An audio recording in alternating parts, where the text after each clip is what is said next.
Hello, Internet. We are those dyslexic guys broadcasting from lockdown.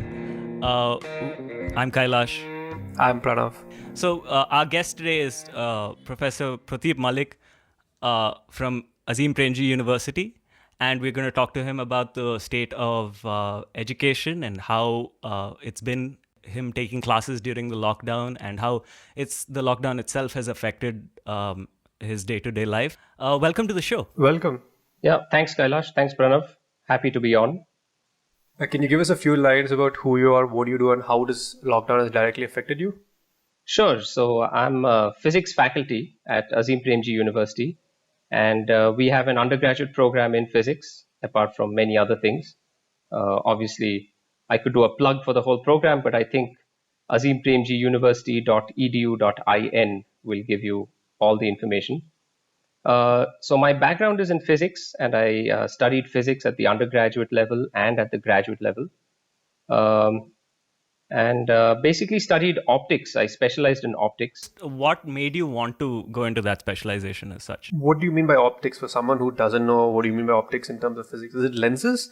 Yeah, that's kind of what it's lenses. Yeah, okay. yeah. So maybe I'll tell you sort of my motivation as I remember it, because it's kind of the interest started as a childhood interest. So my parents are astronomers, and so that clearly got me very interested in astronomy, telescopes, the stars, and so on. So at home, our dinner table discussions would be those kinds of things, right? Which I would imagine is slightly different from many other families. So then I decided that definitely I want to study physics. I didn't know whether I want to do astronomy or optics or what it was, but wanted to study physics. And I always found optics, physics is actually at least to me, it's a very visual kind of science. You see physics all around you.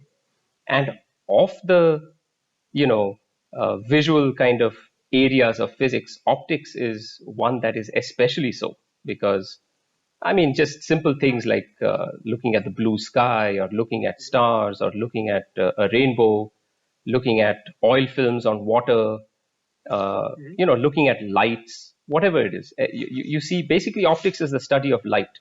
So you see phenomena related to light everywhere. And I think while I was studying undergraduate physics, my final year, I took a year-long course in optics.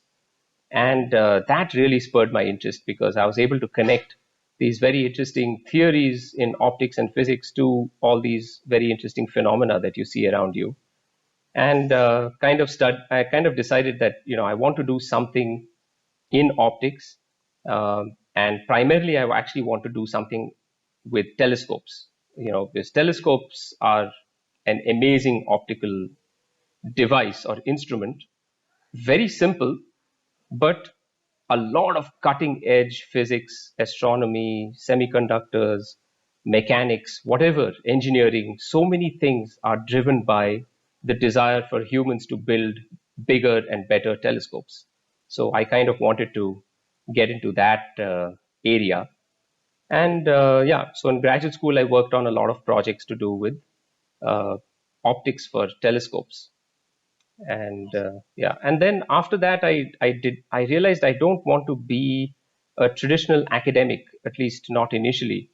So I went and worked in the industry for about 6 years, working in areas where we were designing lenses, designing optical systems, imaging, things like that, and related to biotechnology and semiconductors. Pranav was asking, what is optics? Is it a very niche field?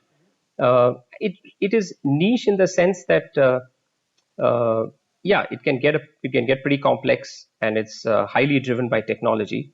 But the thing is that optics is there everywhere. So right now, the three of us are probably looking at some form of display, right? I'm looking at my computer display. You guys are probably looking at your computer or mobile displays. Yeah, the listeners are probably listening to this on their phones and looking at a display. Exactly. So those displays, right? There's a lot of optics in it. How do you backlight and back illuminate a display? How do you get these beautiful colors? So each of these pixels on our display have filters on them, RGB filters, and you pull in like 3 or 4 of these filters to get you a white. and then different amounts of these or different intensities of these primary colors will get you all the different shades of colors on your screen. So all of you have, when you buy a phone or something, they will say that, oh, this screen has this density of pixels and it has these AMO LED display, or now it must be something else. No, I think it's still AMOLED. It's just Some have IPS, right? IPS is the LCD stuff, but AMOLED, just real quick, stands for active matrix of organic light emitting diodes. So they are a technology. It's usually most of it is owned by Samsung. In fact, that Apple gets their AMOLED displays from Samsung, which is a weird, uncomfortable deal that they must have going, because they're like the two major cell phone manufacturers. So.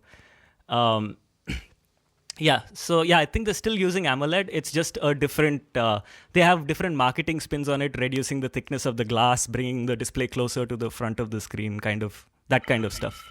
Correct. So these AMOLED displays, as you can tell, it's these organic LEDs. So, which means that there's now chemistry involved. These are not just simple semiconductor devices, but some organic compounds that are put on a pretty much like a plastic sheet. And these organic compounds are your pixels. And so displays have a lot of optics. If you look at cars, for example, so automotive illumination, headlights, dashboards, tail lamps. Now you get headlights that are completely LED headlights, or you have these projection lamps for car headlights. The high-end cars have those. So that requires a lot of lens design to make sure that the light illuminates exactly the region that you want to illuminate, and you aren't blinding oncoming drivers. Even within the cabins of aircraft. So, for example, the Boeing 787 aircraft has amazing lighting inside. In fact, I have a few colleagues who worked on those kinds of projects. Wow. Incredible. So people spend hours and hours flying, right? So you want to have lighting that is pleasant, that will allow you to sleep, that will not mess up your circadian rhythm. So the 787 actually has these windows that don't have physical window shades, but they have the window shades can actually darken or lighten.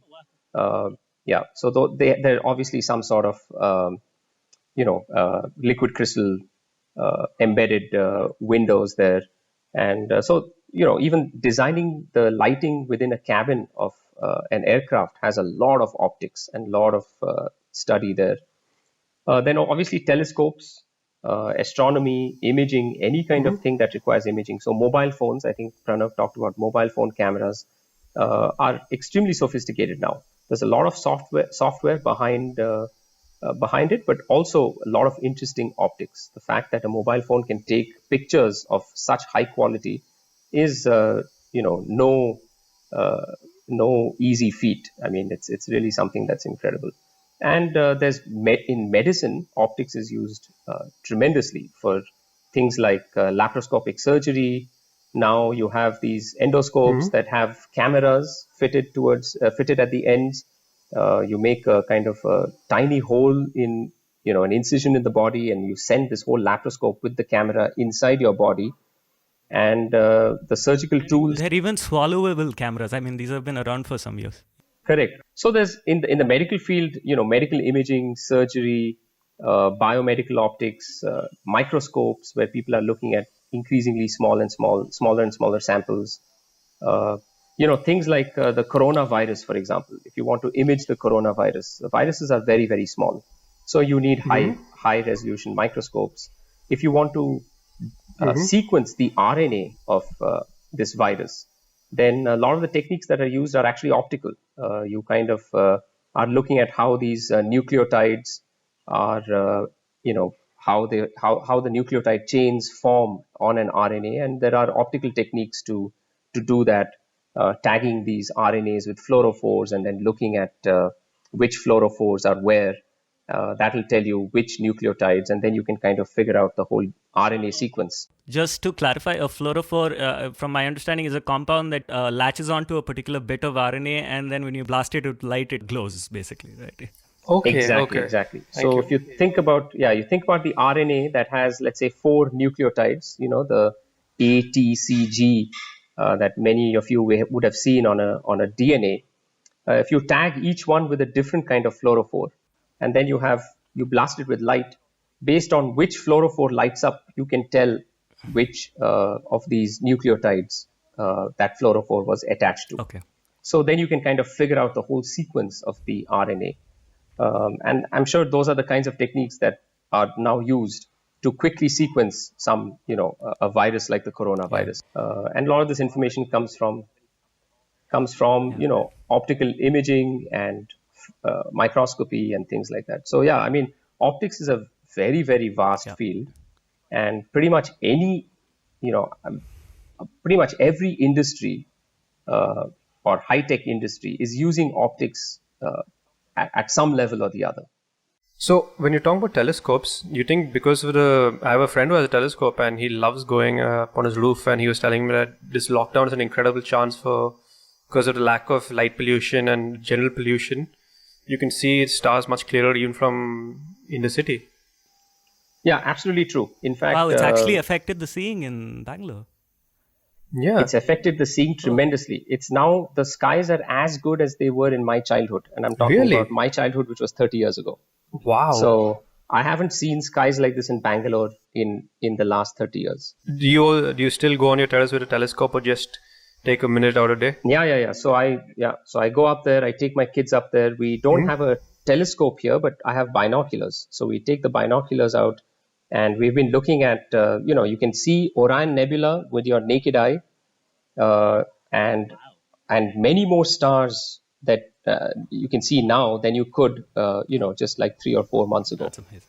and Wow. or even a month and a half ago.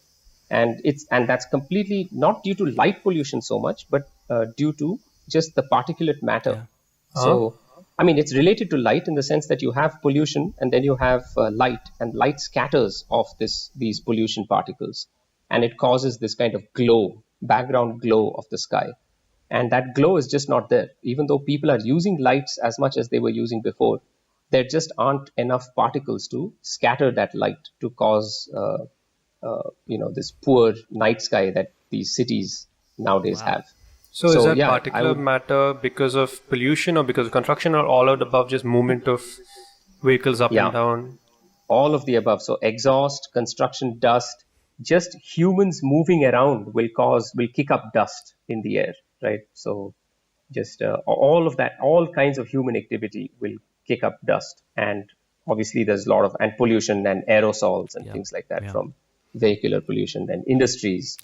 So yeah, so the night sky is incredible right now, and I would urge people who can to go out there and just look at the night sky, because you may not see night skies like this for much longer, at least not in the cities. That's a really interesting consequence of all of this. I did not think. It's very sentimental. Yeah, that It is actually. I mean, it's a fortunate consequence, but then when you see the kind of misery that many others are going through, you feel like, okay, this is a very selfish and kind of a concern. I mean, we're all enjoying. At least I'm enjoying these night skies, but it's coming at a tremendous cost. It's kind of an accidental byproduct of all of this stuff. Yeah. Exactly. Yeah. So, Prateep, how has this lockdown directly affected you as a professor, as a enjoyer of night sky? So as an enjoyer of night sky, it has had good benefits, because I get to see the night sky and Venus. If people actually look at the night sky, Venus has been visible just after sunset. And typically Venus, so after the sun and the moon, Venus is the third brightest thing in the sky. So people can easily see Venus. But the thing is that because the skies are so clear, Venus appears especially bright. And it's really incredible. Many people have contacted me saying, hey, what is that bright thing that I'm seeing right after sunset? And a couple of weeks ago, there was a conjunction of moon and Venus. So right after sunset, you had moon right next to Venus. And it was really an amazing sight. So in that sense, I've kind of been enjoying, kind of the night sky. In other ways, it's obviously changed life quite dramatically. in terms of on the home front and on the personal front, kids are not going to school. Obviously, we appreciate our household help who is not coming home right now. So all the housework, kind of engaging kids. My wife also works, so she's working from home. So kind of just juggling, our work and kind of the home life has been challenging, like it has been for, I think, everybody. And on top of that, we at Azim Premji University, our semester hadn't yet gotten done. We had about 6 weeks left of the semester. And and given kind of the length of this crisis, I mean, I still don't see how anything will really reopen, anything substantial will reopen on May 3rd or whenever lockdown is supposed to be. Yeah, especially in a university where social distancing cannot be followed so strictly in number of students and staff. Right. And ours is a completely residential program. So if we bring students back, they'll be living in the hostel in extremely close quarters. So obviously we cannot take any of those risks anytime soon. So we decided to basically just continue our semester through the online mode, like many universities have done, especially universities in the West.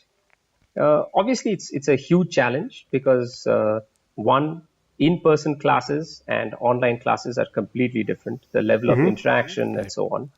A lot of my physics classes are lab-based. Oh, wow. So, that's an additional wrinkle. So how are you able to do that? So obviously I'm not able to do it. So I cannot do the labs. There's no way that I can do the labs because the labs are something that students, I can show them simulations. I can show them pictures of what the lab setup is, but that's a terrible way to do a lab. So I've had to completely rejig my optics course that I'm teaching this semester, hoping that eventually when campus reopens, I will still get a chance to do the labs with these students informally. Right. So I'm not basing any of my grading and assessment on the completion of those labs because I have no idea when we'll get to do those labs. But at least the students get the experience of doing the labs and feel like they've, learned the practical aspects of optics and optical alignment and imaging and things like that. But right now it's very hard actually to do the courses on we're using Zoom as a platform. It's an adequate platform. It does the job, but with 30 students also tuning into Zoom, I have no idea what the level of engagement is. So I have to constantly pause and ask students questions. I have to kind of name students and say, hey, can you now tell me what this means or what you learned from this, or do you have any doubts? That takes a lot of time. So in a 1-hour class, I would say less than 50% of the content that one would plan for in a typical in-person class gets covered.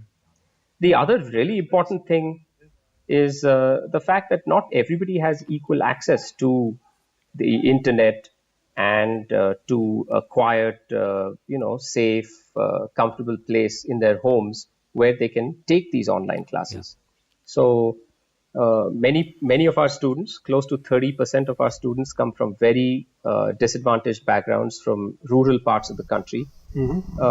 It's remarkable. I mean, it's one thing that we have to kind of pat ourselves on the back or pat, India on the back for giving everybody a decent mobile service, right? So most people have 3G, 4G all over the country, even in very remote places.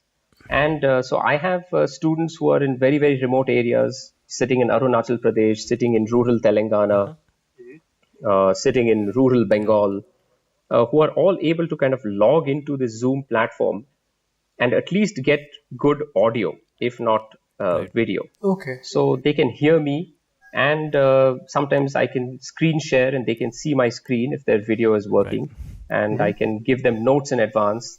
They can check their email. They can read those notes. So the level of communication, even in very impoverished remote areas of India, has improved dramatically to allow classes like this to take place. But it's still not equitable in the sense of the kinds of connections that people have in cities is much better. and that affects the learning outcomes as well, right? So people who are unable to follow a video lecture at the speed at which the lecture is actually happening, it's hard for them to then kind of go back and then revise the material and see a recording of that video or hear a recording of the audio. And at that point, you cannot ask your instructor questions because you're actually, engaging with it in as a recording. So it's very hard, and I think learning outcomes are going to be very diverse. Some students will manage just fine. Some students will not learn as much as they would have learned in an in-person class. And for me as an instructor, it's not particularly satisfactory because I really like, being face to face with students and doing demos, doing labs. I realize as a teacher, I'm constantly improvising. Yeah. So if a student asks a question about, what's a reflective material and what's a transmissive material, which is actually a pretty complicated question, because if you just look at a window pane both transmits light and you can see a faint reflection, right? Yeah. So, there's a 4% reflection coming from every clear piece of glass. If you just look at it, you'll be able to see. You tilt it in a particular way, you'll be able to see your own reflection. So I'm constantly, if a student asks a question like that, I'll walk over to a window in our classroom and point at it and have students look at it. If you change the angle of that window pane, the reflection gets much stronger, right? Okay. That's something that you can try. I'm looking at my helmet visor and I didn't even think of it from that point of view. Yeah. So why is that happening? So those are kinds of things that if a student asks a question or if that comes up while I'm giving a lecture, I'll be like, oh, there must be something around the classroom that I can just show them, show them this phenomenon. That's something that it's very hard to do in a video class. So it's not ideal, but it's the new world, the age of Corona, as people are calling it, that we all live in. And we're kind of, making do with it right now. Those are some incredible points, because in my generation, and at least in my friends, we all think that, MOOCs are going to take over online classes, everything is digital. We never stop to consider this might not be the best way to teach just because it's accessible. It might not be reliable or the best way to absorb information. Yeah, that's an excellent point, yeah. Correct. Or that everyone is privileged as us or has resources or can study, or because I've sat in some of the classes for my studies and I noticed that half the time my mind starts wandering because I'm just sitting at home and just looking around at other people than what's actually happening. It's very hard to focus from a student's point of view. If it's hard for the instructor, I can't imagine the outcomes. No, that's exactly right. So it's very, very hard. I mean, I think a small follow-up to that, like a corollary, is that you can correct me and tell me if this is wrong or not. But physics is pretty mathematics heavy. And how easy is it to teach mathematics? Because it's not intuitive for everyone to begin with, correct? Like, unlike, I would say literature or something like that. Literature, at least since we all speak the same language, we have some foundation that, literature is intuitive to everyone. So you can just, with an audio, you can basically pick up what they're trying to say with inflections and all of that stuff. But something like mathematics or something is quite, you need the visual element of it, right? Right. So precisely to address this issue, and just to give any of you a background, I mean, when I was a student and I saw an instructor writing on the board, there is this suspense, like, what is she going to write next, or what is he going to write next? Or they're deriving a formula, and if you're a student who's paying attention, you're kind of looking at the board saying that, my guess is that the next line she is going to cancel these things out and, do an integral, and I will get an answer like this. So for a student, actually, the board work, your standard chalk and board work, I think is super important. It's very traditional, and there is a reason that it's lasted for so many decades or centuries, because there is that suspense that builds up when somebody is writing and you're trying to figure out for yourself what's next. And there's a lot of learning in that. So I realized that the video class, that is something that will have to be addressed. And I'm unable to address it fully. But what I do basically is that I have a whiteboard at home with dry erase markers. and I put that in front of the computer. And when I'm doing any kind of board work, I move the computer camera to look at the board. Yeah. So I'm actually still doing a fair amount of traditional, board work. So students can kind of see. Now that requires students to have good video, right? If the video cuts in and out and it's choppy, then it defeats the purpose somewhat. But at least for the students who have decent video, I've been doing this because it's good for students to see the process of solving a problem. Yeah. So if they see the whole problem on a sheet already written out, a PDF file or something like that, the effect is not the same as seeing me working it out in real time. Yeah. So very interesting. Yeah. So I mean, and a lot of us at Azim Premji University, we are very we try and think about some of these pedagogical techniques. Why are we actually doing chalk and board? Why can't we go to an online mode? And there's a lot of educational theories behind some of the things that I'm saying. I'm not familiar with all of them. I just know them from, kind of like a qualitative description that I'm giving you. But there is a lot of value to slowly going and doing work, pausing and asking a student, okay, why do you come up to the board and write out the next step? Those are things that are very hard to do on Zoom. Zoom has a whiteboard feature. So if you have a touch-sensitive monitor, you can actually use a kind of a stylus and even write on your monitor. It'll show up on the whiteboard. Or you can, use your mouse and you can write stuff. But it's just not the same. The quality is not great. It's hard to get very good handwriting. And so I use the whiteboard feature every now and then, especially if I'm just going to draw a quick diagram. If a student has a question, then I can draw a picture and show it on the whiteboard. But if it's a formula, or if it's a problem that I'm solving, then I'll use the traditional whiteboard and dry erase marker. Yeah. But yeah, it's not easy. It's not easy. Right.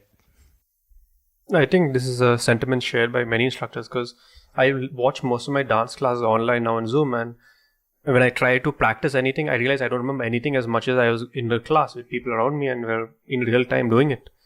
So it's interesting how, at least in my generation, we keep thinking, technology, internet, touchscreen, we can watch something.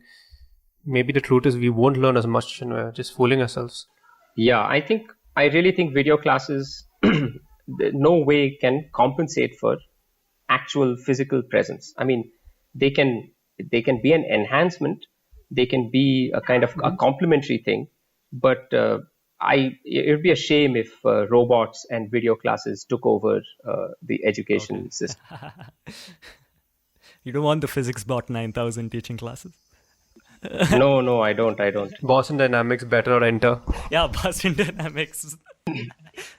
A few weeks ago, actually, before this whole lockdown, somebody sent me a video. One of these schools in Bangalore, I forget, one of these international schools, actually they've bought a robot that actually assists in classroom teaching in Bangalore. Oh my God! What? I want to sit in on that class. Okay, what is it? What does the robot do? Hit them or like? So the robot basically will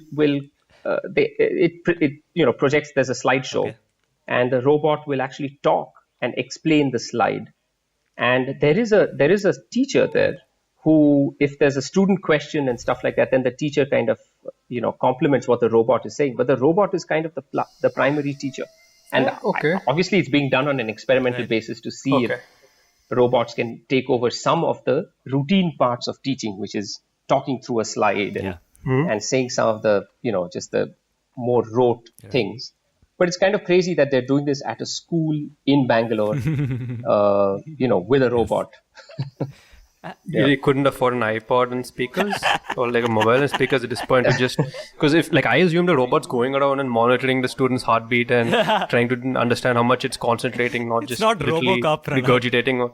Actually the robot actually what it does is it actually will pause when a student raises their hand. Wow. Oh, okay, that's interesting. Or when a student, So it has all those visual and audio cues, which is so. Yeah. And so in that sense, I mean, I don't know. It was kind of interesting and strange. Yeah, it seems like a stretch. Like you're spending so much on a robot where so many teachers who are underpaid, and it's an interesting application of AI for sure, because from a computational point of view, that it's nice that you could. We have got good enough image recognition that we can make out that 1 out of 40 students or something has raised their hands. That's actually pretty good. Wait, so I mean, just as a joke, because students are of course very notorious, and we will always figure out what is the easy way out at some level. Would they just like put a hand and slap it back down so the robot just wonders what happens? And quite interesting to think about. Yeah, I'm sure you can do that. The thing is that these robots don't have any affect, right? So you cannot really anger that robot. Students can misbehave in class, and the robot will still be very calm. And, oh wow. So it's interesting. I mean, personally, these online classes, the one, I should maybe mention one advantage, and this is very personal, and I think many instructors will probably agree, which is that it has allowed me to take all my class notes and convert them into digital form. So I've been putting up all my notes, writing them up on LaTeX, and then sharing it in advance with my students. So now I have all my notes for the course. I kind of have them as a digital files. I'm putting images. I can add videos. I can add links to various things.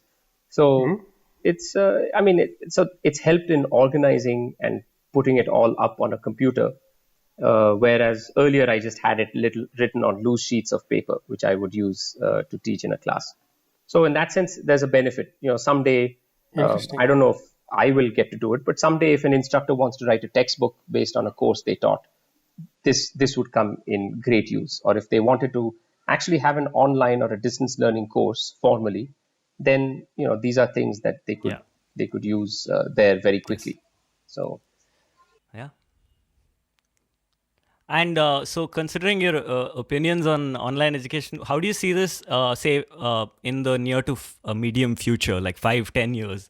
Say, internet becomes a utility, everyone has it, it becomes like water or anything else. Again, that's a big if, but if it does, could you see any way where online education, there would be a more universal adoption of it? Because again, like our generation thinks that it's going there. So I just want to know if that is that deluded or not. And will that be a good thing or a bad thing? Because in between seems like the best option, where you take the best of both worlds. Right. I think like in every kind of adoption of anything, I think it's always that the in between thing that ends up being what ultimately maybe works best, and also ultimately what humans choose.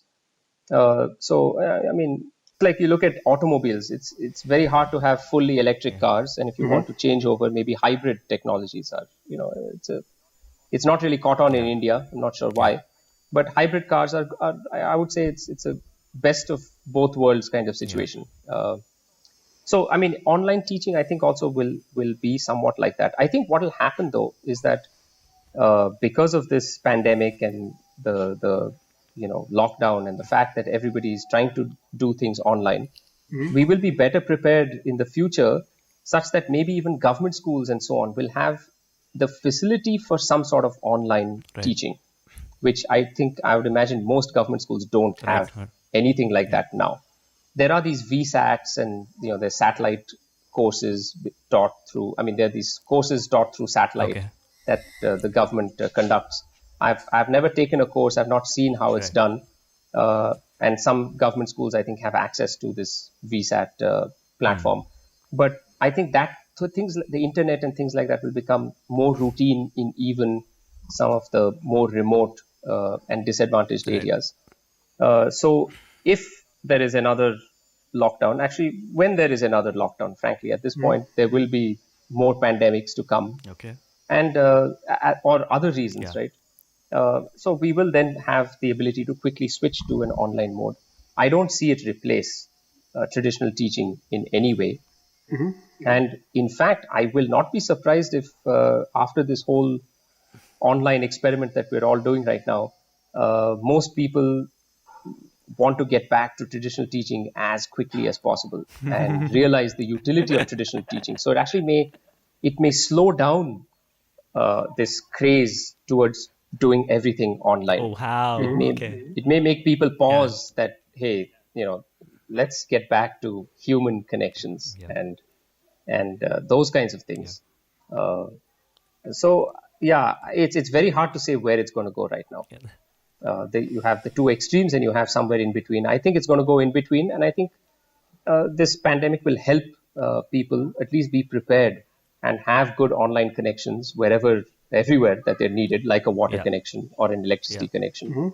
But I'm hoping people don't rely on that too much and substitute, traditional teaching or traditional forms of communication with a wholesale online.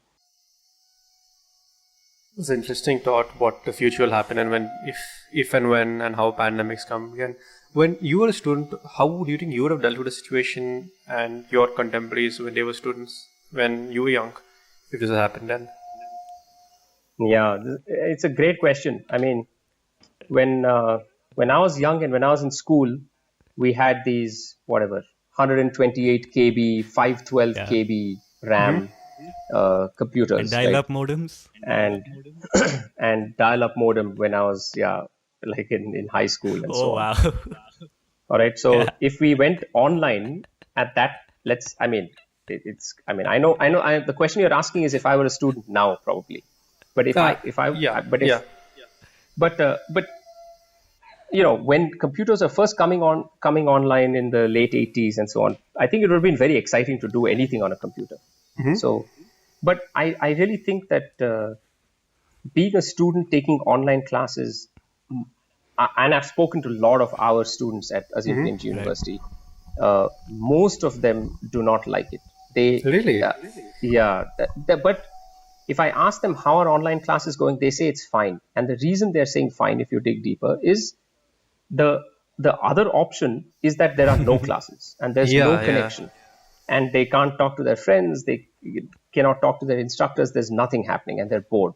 So compared to that, doing online, of course, is a huge improvement. But if you dig deeper, most of them don't find it ideal. They are unable to engage with the material the way they engage with it in the classroom.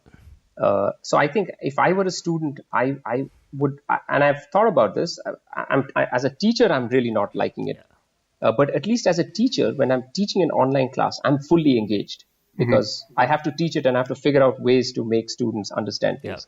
If I were a student, I think I would be quite bored. Frankly, I would be dead bored in an online class. It's very hard for an instructor to also be very dynamic in an online class, right? I realize as an instructor when I'm teaching in a classroom how much I walk around, how much I write, how much physicality there is in teaching. How much kind of gesticulations and all of that. How much moving around. Student may say something, I may actually walk up to the student. I may, so there's a lot of like motion and movement. In an online class, it's very hard to have that kind of motion and movement. And I think for students, that motion and movement in a real class is kind of entertaining and keeps students awake, and their eyes are constantly following you. In an online class, it's just way more dull, right? It's just dull comparatively. So I think as a student, I would really not enjoy an online class very much. And especially these online classes, we teach classes for an hour long, which actually is too long. Frankly, it's too long. Oh, really? Most students, and studies have been done on this. Most students can pay attention to something for about 20 to 25 minutes. That's true of all of us as well. And after about 20 minutes, we need a break. We need a change of pace. We need something. In an online class, that's very hard to do. In a classroom, what I typically do is after 25 minutes, I give students a break. I may then switch over to a demo. I may then have them do a quiz or something like that. So I'm constantly mixing it up. In an online class, mixing it up, I'm finding it a little harder to do.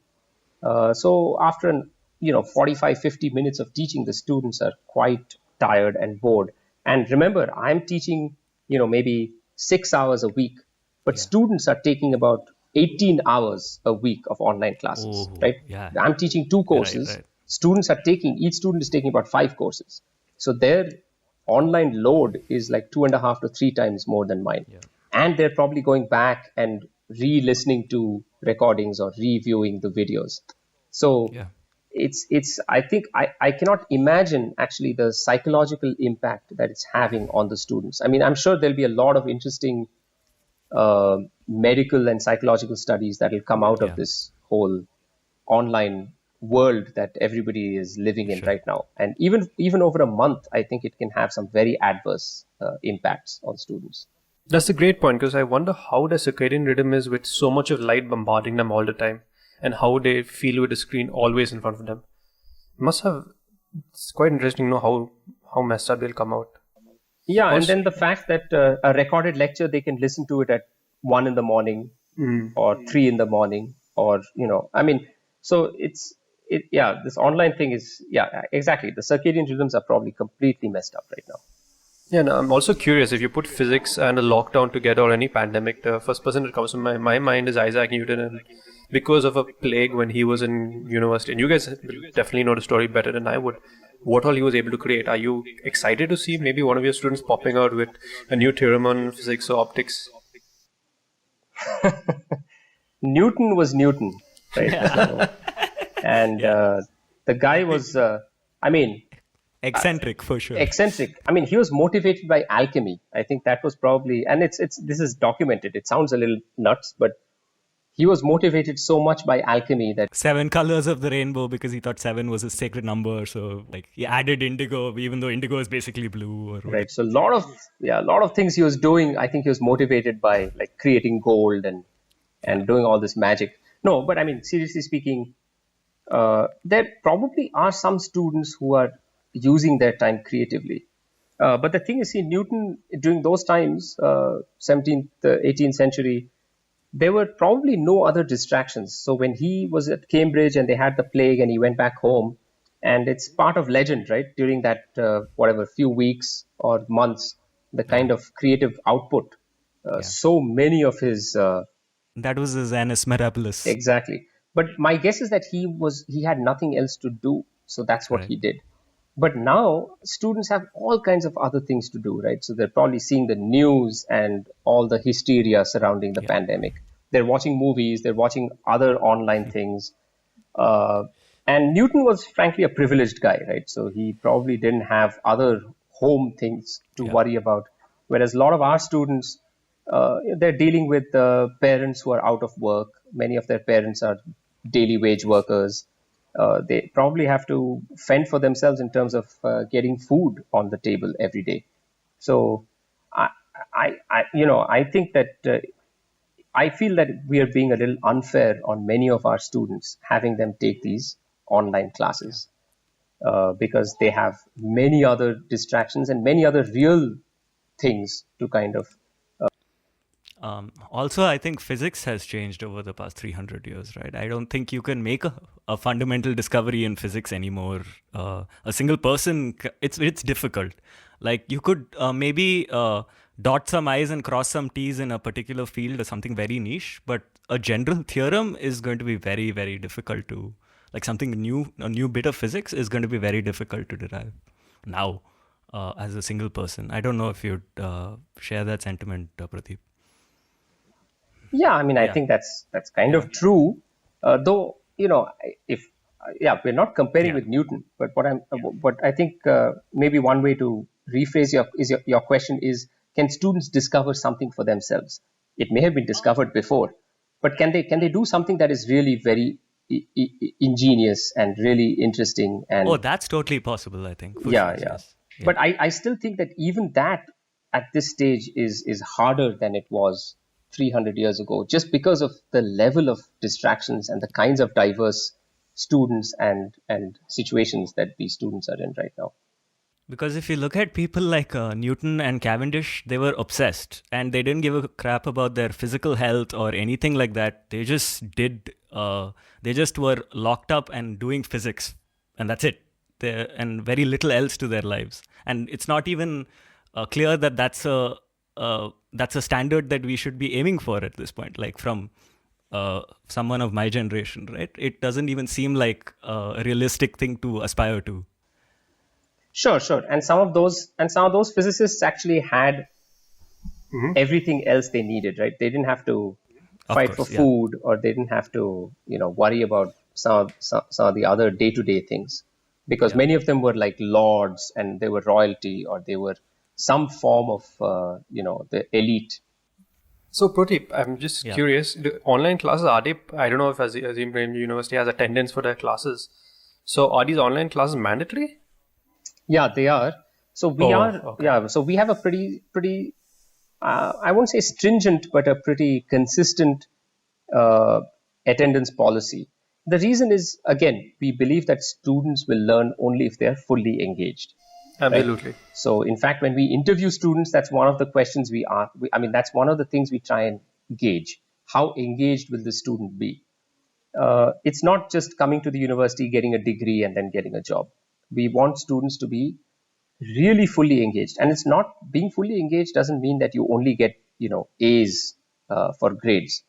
In fact, I have very engaged students who may only get a C, but they were very engaged. I mean, they got a C because, maybe they didn't do well in some of the assessments and so on, but at least they were thinking, they were engaged, they were involved. So, so that level of engagement, I think, is really what we're looking for. Just to add to what you're saying on your students who aren't that, who cannot afford to watch these lectures, do you feel that they're quite, it's a disadvantage to them that, if they're kind of in a catch-22 where they can't they have to fend for themselves to eat at the same time, keep up these lectures so that the education doesn't go down. Must be incredibly stressful. It's stressful. So what we have done, so I mean, talking about the attendance policy, we do take attendance. We have, in fact, we sent our students a detailed kind of questionnaire asking about their, technology that they have at their hand. All our students, actually, all the students who are on scholarship, they all get university provided computers. So and other students are supposed to have their own computer. So all students have computers.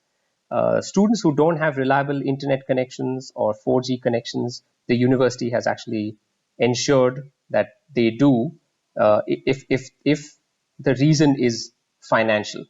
Now, if the reason is that they don't have a cell phone tower, or they have a bad internet provider where they are, to alleviate that problem, what instructors like myself and many others, what we're all doing is we will email them the material, and once the lockdown is partially removed, at least, we will also be able to mail them the physical copies of our notes and other kinds of materials On a flash drive or something. Yeah, on a flash drive, stuff like that.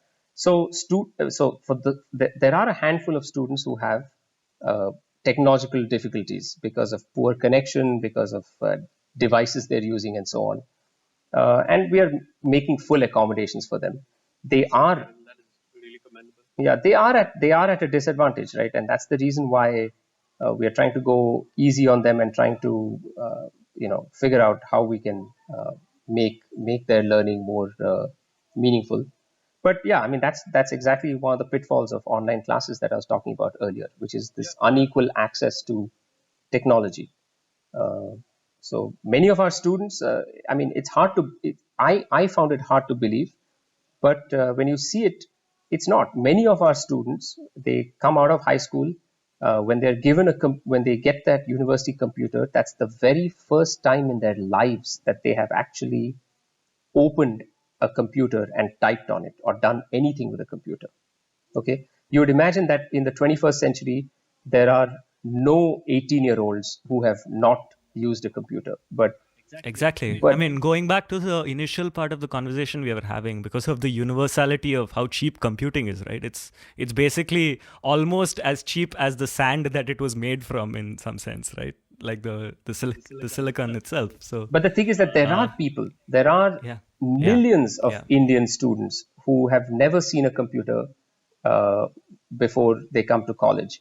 So, I mean, that's the level of inequality we're talking about, right? And this is for some of those students, this is their second semester, so they've been using a computer only for about 6, 7 months, 8 months. So it's very, very hard for to kind of address these issues. We're trying, and I don't know. Again, I think we're just hoping that we can kind of meet students in person again on campus. And this is an interesting place to be, because even if you have a computer and if you're the most engaged person in your class and most engaged student, even in a first-tier city like Bangalore, there are a lot of problems with internet and communication. At any time, it can drop for whatever reason, and it's not in your control. Everyone, this is interesting how we're all, even though we all love and believe in internet, that the reality of it is it's not that consistent as going and meeting somebody. It's not that reliable. We love the idea of the internet. The egalitarianism that it could provide in theory is what we love about Concept's it. amazing, but Yeah. it doesn't matter. Even if you're sitting next to a cell tower with a satellite uplink, any point in time it can get disconnected and you have nothing you can do about it. It's quite a strange reality to be in. Yeah, that's crazy. Right, I think that's about it. I mean, we have a few questions to take us out, but I think we've pretty much covered everything. Yeah, any message that you would like to put out there in general, as maybe if you want to address it to students in particular, or just general advice that you'd like to give in these times of lockdown? It's hard, but I mean, Yeah, I don't know. Apart from saying something like "this too shall pass," I don't know what else you can say. But yeah, I mean, it's a very hard time. But I don't know. Maybe as a scientist, the message that I can say is that at least I think that one should be very wary of the kinds of information that we are getting in this day and age from politicians, from various other people. So evaluating data, understanding the science behind things, being able to make one's own rational conclusions, and taking rational steps that are not some sort of extreme of any kind. I think that is very important. So and again, given that I'm an educator, I feel that appropriate education is the only way we can have a citizenry that can evaluate these very complex times in a rational way and be and do something that is rational and not knee-jerk, that's not extreme, that doesn't put millions of people to hardship. I think that kind of scientific temper and also kind of a humane understanding of what's going on is very important. And I think would it help if politicians knew some basic were more scientifically enlightened or more scientifically literate? Yeah, of course. I mean, see, and I think many politicians, many people have had science education, science backgrounds, but there are many other factors at play in terms of how they react or act. But more than politicians, I feel we as people, can make important decisions based on science, and obviously that has to also go. And politicians also have to kind of imbibe that. I mean, if you look at, let's say, there are a lot of interesting articles doing the rounds about, for example, Germany's handling of the pandemic, and you've got Angela Merkel, who is a nuclear physicist at the helm. So not only is she a scientist of repute and so on, but she's also a very humane and I think a very rational person. And the way Germany has dealt with the crisis, I'm not saying they've dealt with it perfectly, but you can contrast that with, let's say, what's happening in America or some other countries where you have, or the UK. Actually, UK is a good example. Places where demographically they're similar, in terms of development indices, they're similar, but the outcomes are proving to be quite different. And a lot of that has to do with kind of, trust in the government, trust in politicians who are taking expert advice, who are doing things in a rational and scientific manner. I mean, I think all those things are very important. So maybe, I don't know, so became a very long message, but something along those lines. I mean, I think of similar ways. Healthy skepticism is not needed, it's mandatory. Yeah, exactly. Yeah. Do you think that after this pandemic, we'll be able to handle future crises better or worse? This is the first huge thing our generation is actively dealing with. Yeah, it's a good question. I read about they've done all these pandemic simulations over the last 15, 20 years. The WHO, all these countries, CDC. I mean, they've been collecting data. I think everybody predicted that this was going to happen. Yet the response seems a little chaotic. Yes. I don't know. I'm assuming that our handling of the next crisis will be better. But how much better, who knows? And how much better, I think, really depends on the fallout of this current pandemic. What are we left with at the end? Are we going to have democracies with rational leaders and a rational, humane citizenry? Or are we going to become more extreme after this and become more inward-looking and become more close-minded? I don't know. I think the answer to your question lies in how we deal with our current pandemic and the fallout of it.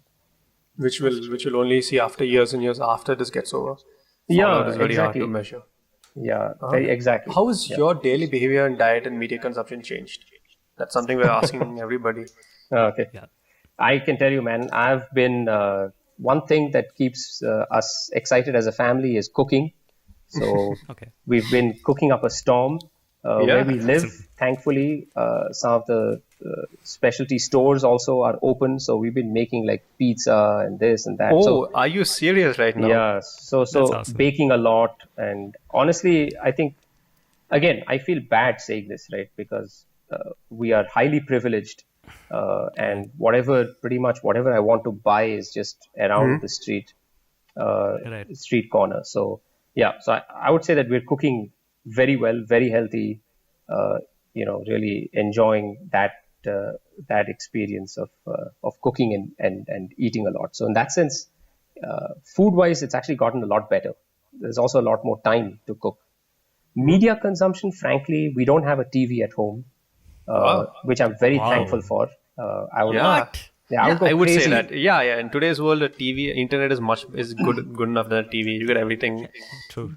Yeah, I would go crazy just seeing all these channels. So, media consumption has basically been the same. Newspapers, articles that I seek out on New York Times or other kinds of publications.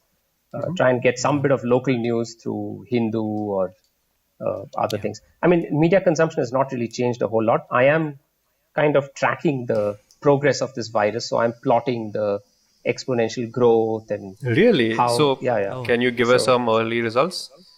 Well, in India, for example, very early on there was pretty high exponential growth. Okay. And right now, the last I would say 10 days or 12 days, the growth has kind of is linear. So I'm just talking mathematically. If you fit it to a line, the fit is quite good. So here's the thing. So when I have looked at, and I have been playing this game as well, and there are many online websites that track and graph it. So my concern with all of that is the reliability of the data. Yeah, that would be my question as well. Yeah, because of the number of test kits available in India, right? Yeah, that's very important. But the thing is, one proxy for that is to also look at the number of deaths. Now. Let's assume that the number of deaths are being reported, I won't say accurately, but the number of deaths are not being, it'd be very hard to, under-report deaths. Or under-report. Especially of dying of coughing. Or under-reporting grossly. So if you plot the number of deaths also, it was rising exponentially, and the last about 10 days, they've been linear, right? Right. So it kind of follows the trend of the number of infections, which I think is a reasonable proxy for the kind of sampling that we are doing. But obviously, a very recent study that they did in New York City, where they randomly tested 3,000 people and found that 1 in 5 of them had been exposed to the virus, much larger than the number of cases in New York City. Right, which would mean something like 2.5 million people have been exposed but asymptomatic, basically.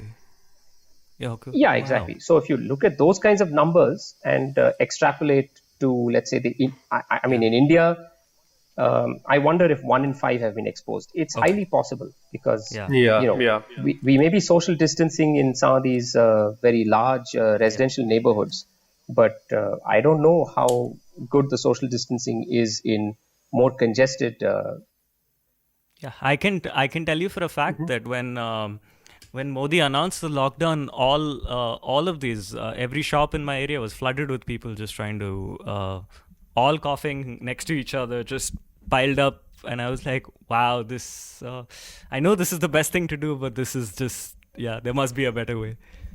Yeah. I can now understand why you predict even rashly that there'll be another lockdown coming up. It doesn't seem like this is a smart move. Exactly. So if so on May 3rd, if you remove the lockdown, there are two ways, right? One is that the rate of infections will again jump into the exponential mode. The other is that during this time, it's possible. I mean, it's a slim chance, but it's possible that a large group of the population, 20-30%, have already been exposed to the virus. So this herd immunity has already started building up. And the exponential rise may not be as fast as what you may believe if you just assume that there have been 24,000 cases in India. But I would still say that I think removing the lockdown, there is going to be no rational justification. Just looking at the data, once you've gone into lockdown and put millions in hardship and done all kinds of stuff, now you assume that hardship is that these people will have to deal with it and the government will have to somehow help them out a little bit. But then there is no rational reason to remove the lockdown until the number of daily infections start coming down significantly. And just to play devil's advocate, I think there is an economic reason to remove the lockdown for sure, because I was going to mention that, but it's a little tough place to be because you're asking people to suffer for their lives, and yet at the same time ask him. It's a razor's edge at this point of what decision is the right decision. Sure, but once you've put the lockdown in place, then you've already kind of, I'm just saying, rationally you would have thought that, okay, I'm going to lock it down so the economy is going to tank. Now, once you've taken that risk and that decision, then to bring the economic argument back and say, oh, because of the economy, we should remove it. Then if the economy was the reason, then you should have never gone into a very stringent lockdown in the first place. Because once you've gone into lockdown, you're kind of decided to take that hit.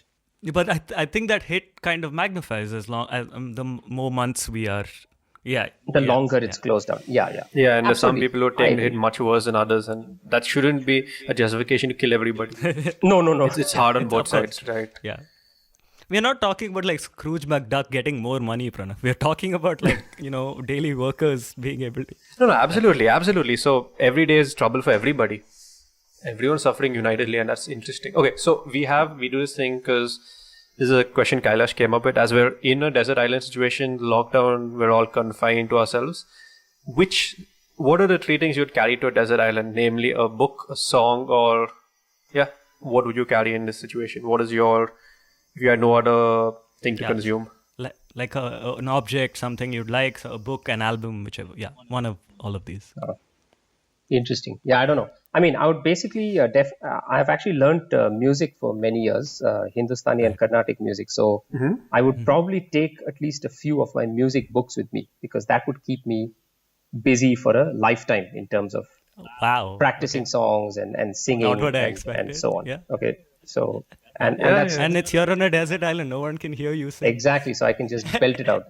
Yeah. Exactly. Yeah. And I'd probably take, a Rubik's Cube. I haven't looked online. Really? And I know finding the solution to a Rubik's Cube must be quite straightforward if I look at an online algorithm.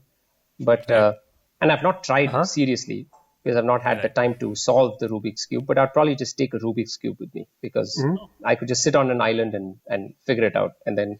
Right. You want one of the fancy ones, the more complicated Rubik's, like the huge one, or you're talking about the simple 4-4? No. I mean 3-3. Yeah, actually maybe 3-3 or a 4-4 or something like that. Yeah. The other thing I can think of is probably take a Go set with me, the game. Play Go. Yeah, just play Go. Yeah. I mean, if you're saying that I can only take a few things, then these are things that I think will keep me occupied for a very long time.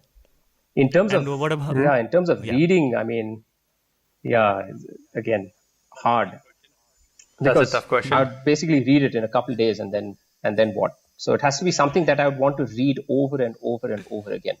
So Right. I don't know, maybe something a little complicated, maybe collected works of Shakespeare or something like that. Yes. Really, I was betting on the Calculus Day by Newton. I can't pronounce that. What?